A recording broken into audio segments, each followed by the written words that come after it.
বিসমিল্লাহির রহমানির রহিম। ভাই ও বোনেরা, যে যেখান থেকে আমাকে দেখছেন এবং শুনছেন, আপনাদের সবাইকে আমার সালাম, আসসালামু আলাইকুম। আশা করি আপনারা ভালো আছেন, আমিও ভালো আছি। UK property gossip by Tasmina YouTube চ্যানেলের পক্ষ থেকে জানাই শুভেচ্ছা। আজ মে মাসের 30 তারিখ শুক্রবার 2025। এই মুহূর্তে লন্ডনের তাপমাত্রা আছে 18 ডিগ্রি সেলসিয়াস। তো এখন আপনাদের সাথে যে বিষয়টি নিয়ে কথা বলতে চাচ্ছি সেটা হলো যে ভারতের গোয়েন্দা সংস্থার পরিকল্পনায় জিয়া হত্যা হয়েছিল।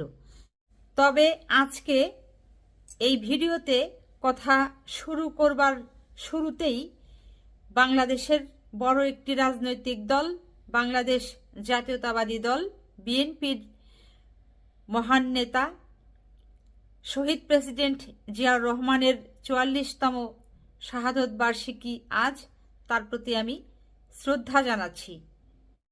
বাংলাদেশের 8তম রাষ্ট্রপতি, বাংলাদেশের এই মহান নেতা জিয়াউর রহমান 1981 সালের 30শে মে বাংলাদেশের চট্টগ্রামে নিহত হয়েছিলেন। বিএনপি নেতা শহীদ প্রেসিডেন্ট জিয়াউর রহমানের মৃত্যুর 44 বছর পর এসে তাকে যে হত্যা করা হয়েছিল সেটি নিয়ে অনেক বিস্ফোরক মন্তব্য এক এক করে আসছে। তো এর মাঝে একটি মন্তব্য আমার দেশ পত্রিকাতে প্রকাশ করা হয়েছে, সেটি আমি আপনাদেরকে জানাতে চেষ্টা করছি।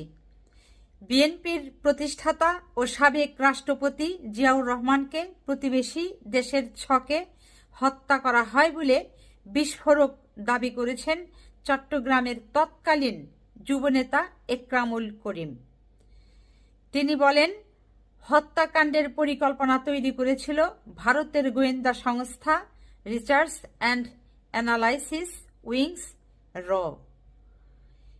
তার মানে শহীদ প্রেসিডেন্ট জিয়াউর রহমানকে যখন চট্টগ্রামে 44 বছর আগে হত্যা করা হয়েছিল, সেই হত্যাটা আমাদের পার্শ্ববর্তী দেশ ভারতের গোয়েন্দা সংস্থার যারা লোক, অর্থাৎ যাদেরকে আমরা রয়ের সদস্য হিসাবে বলে থাকি, চিনে থাকি, তারা হত্যা করেছিল শহীদ প্রেসিডেন্ট জিয়াউর রহমানকে। এরকমটাই দাবি করেছেন ওই সময়ের একজন এই বাংলাদেশ জাতীয়তাবাদী দল বিএনপির যুবদলের একজন নেতা, যার নাম একরামুল করিম। যুবদল এই নেতার বর্তমান বয়স 72 ছুঁই ছুঁই হলেও গলার স্পষ্টতায় বয়সের ভার টের পাওয়া যায় না। তিনি বলেছেন, জিয়াকে নিয়ে বললে আজও গায়ে কাটা দেয়। মানুষটা দেশের জন্য বুক দিয়ে দাঁড়িয়েছিলেন, অথচ কাকে বিশ্বাস করেছিলেন তা হয়তো শেষ মুহূর্তেও বুঝে উঠতে পারেননি। এবার বিএনপি যুবদল নেতা এই একরামুল করিম শহীদ প্রেসিডেন্ট জিয়াকে কী কারণে ভারতের রয়ের লোকেরা হত্যা করেছে সে বিষয়ে তিনি বিশাল বিস্ফোরক একটি মন্তব্য করেছেন এবং তথ্য সরবরাহ করেছেন। সেটি হচ্ছে যে 1970 সালে সাতক্ষীরার শ্যামনগরের তালপট্টির দক্ষিণে বঙ্গোপসাগরে জেগে উঠে একটি চর, এর নাম দেওয়া হয় দক্ষিণ তালপট্টি, কিন্তু ভারত দ্বীপটির মালিকানা দাবি করে। বিষয়টি নিয়ে চরম উত্তেজনা দেখা দেয়। একবার তারা পতাকা টাঙিয়ে দিয়ে দখলেরও চেষ্টা করে। পরে নৌবাহিনী পাঠিয়ে সেই পতাকা তুলে নিয়ে আসেন রাষ্ট্রপতি জিয়াউর রহমান।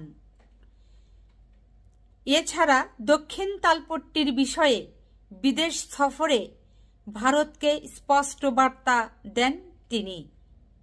এর এক সপ্তাহের মাথায় 1981 সালের 30শে মে চট্টগ্রামে সেনা অভ্যুত্থানে নিহত হন জিয়া। ওই হত্যাকাণ্ড নিয়ে দীর্ঘদিন ধরেই চলছে নানা জল্পনা কল্পনা। এই যে দেখেন, এই তথ্যটি হয়তো অনেকেই জানেন, আবার এই প্রজন্মের অনেকেই হয়তো জানেন না যে কি কারণে শহীদ প্রেসিডেন্ট জিয়াউর রহমান হত্যা হয়েছিলেন।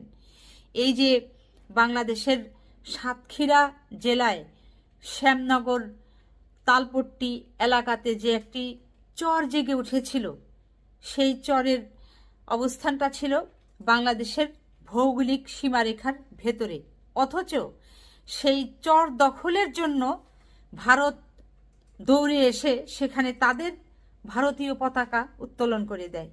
কিন্তু এই সাহসী দেশপ্রেমিক শহীদ প্রেসিডেন্ট জিয়াউর রহমান কি করেছেন, সেখানে বাংলাদেশ নৌবাহিনীর লোকদেরকে পাঠিয়ে দিয়ে সেই পতাকাকে উপচে ফেলে দিয়েছেন। এই সাহস কয়জনের আছে বলেন? এরকম বীর কয়জন মানে কোন দেশে আছে? বাংলাদেশের ছিল, তাকে এই ভারতের লোকেরা টলারেট করতে পারেনি, সহ্য করতে পারেনি, তাকে মেরে ফেলেছে, হত্যা করেছে। বিএনপি নেতা জিয়াউর রহমান হত্যা হবার পর যুক্তরাষ্ট্রের ব্রায়ান টাইমসের সংবাদে বলা হয়, সম্ভবত বঙ্গোপসাগরের একটি বিরোধপূর্ণ দ্বীপে ভারতের নিয়ন্ত্রণ প্রতিষ্ঠার বিরোধিতা করায় রাষ্ট্রপতি জিয়াউর রহমানকে হত্যা করা হয়েছে। এরপর আরও যেটি হয়েছিল যে এই চট্টগ্রামের বিশেষ করে পাহাড়ি অঞ্চলে শান্তির বাহিনী নামে একটি বাহিনী করেছিল। কারা করেছিল?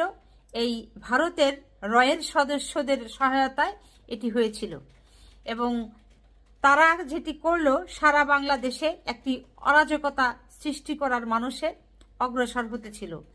তখন এই শক্ত হাতে জিয়াউর রহমান তিনি দমন করেছিলেন।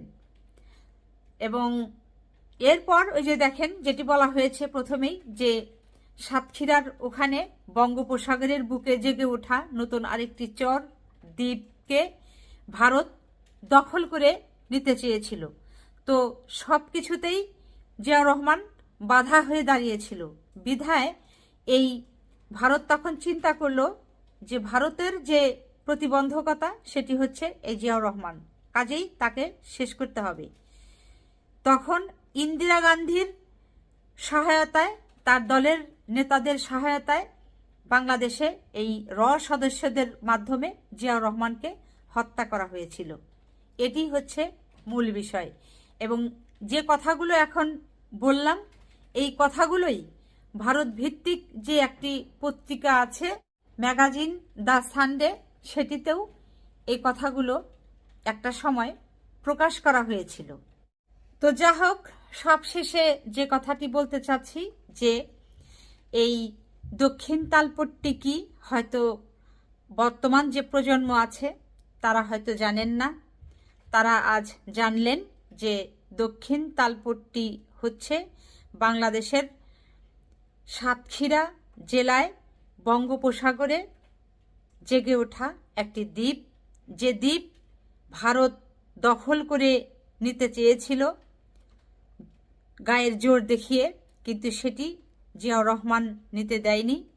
2 হচ্ছে বাংলাদেশের পার্বত্য চট্টগ্রাম অঞ্চলে শান্তি বাহিনী গড়ে চট্টগ্রাম নিয়ে একটি নাশকতা সৃষ্টি করতে চেয়েছিল এই ভারত, সেটিও এই জিয়াউর রহমান নস্যাৎ করে দিয়েছেন।